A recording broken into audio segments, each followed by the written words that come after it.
Well, congressional investigators continue to probe who authorized the program known as Fast and Furious, a botched gun tracking operation linked to the deaths of at least one, perhaps two federal agents. But a new book promises to blow the lid off of this case, claiming that the White House and the DOJ were behind the operation and then conspired to cover up what was actually an effort to advance an anti-gun agenda. 2 days ago, I sat down with Katie Pavlich. She's news editor at townhall.com, and she is the author of this new book, Fast and Furious, Obama's Bloodiest Scandal and the Shameless Cover-Up. Watch. So I want to start with this. You're 23 years old. You look young. How much life experience can you have? How deep into this scandal are you? And why should our viewers believe that a 23-year-old was able to blow the lid off of a case that Darrell Issa and Senator Grassley have not yet been able to get to the bottom of? Look, I've been to every hearing that they've had on Capitol Hill, with the exception of one. I've developed relationships with whistleblowers on the ground, the very same whistleblowers who blew the lid off this in the first place and came to Congress and said, we've been walking guns into Mexico. See, I've been on this case from every turn. I've listened to all the details. I've talked to people on the ground. I know what's going on. You claim that that they know who was behind this operation, and that it goes up to the highest levels of the Department of Justice, and that the White House was participating in this? Absolutely. I mean, from the beginning, the White House, the Justice Department, they've been acting guilty, not innocent, in providing documentation about this. We still have no answers about Brian Terry's murder. They haven't complied with congressional subpoenas. Not to mention, the evidence points towards they were doing this in an effort to show that guns from America were ending up at violent crime scenes in Mexico in order to regulate these gun shops. What evidence do you have that that was the purpose? Because the administration says they didn't know about it.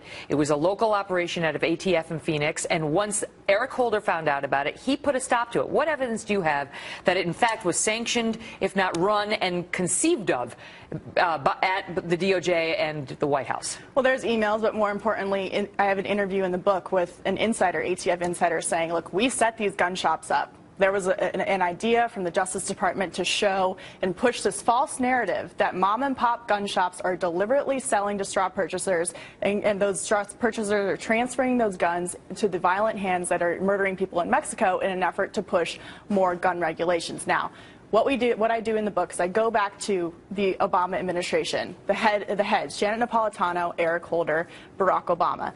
Dennis Burke, former U.S. Attorney for Arizona, worked for Janet Napolitano when she was Attorney General of Arizona, worked as her Chief of Staff when she was Governor of Arizona, followed her into the White House when she was appointed to Homeland Security Secretary, was her senior advisor in Homeland Security. Turns out he actually helped craft and write up the Clinton-era assault weapons ban with Rahm Emanuel, who of course served as Barack Obama's Chief of Staff. And not to mention, Dennis Burke, while he was the U.S. Attorney in Arizona, was on Attorney General Eric Holder's Attorney General's Advisory Board, giving him advice as to what was going on the border, the gun trafficking policies that they were implementing. He was in charge of this coming out of Arizona. He was in touch with Eric Holder, in touch with Homeland Security. Emails between ATF officials in Phoenix and the White House also show that the White House and National Security team knew all about this, including President Obama's Latin American senior advisor on the national security. But don't they claim, what we've heard so far is they claim they knew a bit about Fast and Furious, but not the controversial aspects of it, because of course President Bush had an operation called Wide Receiver that was done in cooperation with the Mexican government, which is not the case with Fast and Furious. But the administration this time around has said that's what we knew, that there was something akin to what had already been done under the Bush administration, not that there were these nefarious goals and purposes of letting guns walk and letting them go into the hands of the bad guys without, tracing them. Right. Well, you go back once again, and I detail this exclusively in the book. You go back to the beginning of the Obama administration, early 2009. President Obama gave direct orders to Eric Holder to reassess the policies of gun trafficking on the southwestern border. Janet Napolitano was on board with that. It was a top priority to make sure guns weren't going into Mexico. They were pushing this false narrative that 90% of guns in Mexico that the cartels are using are coming from mom-and-pop gun stores in America. That was false, proven by WikiLeaks, proven by agents on the ground, proven by ATF data. So once that was proven false, they wanted to continue to push that narrative so they could say, look, all these guns are ending up at these violent crime scenes in Mexico. We have to do something about these gun shops in America, providing them to the cartels. When at the very same time, those ATF officials were telling the gun shops, you're helping your country by selling to these straw purchasers. We're going to track these guns, which they never had any intention of doing. Have you reached out to the White House, to the Department of Justice, for comment on the book? I mean, we haven't read the whole book, but I imagine, based on what I've heard Eric Holder say before Congress, he disagrees with these assertions. Of course, and the White House, Homeland Security, the Justice Department never returned our phone calls. They weren't interested in giving us any information.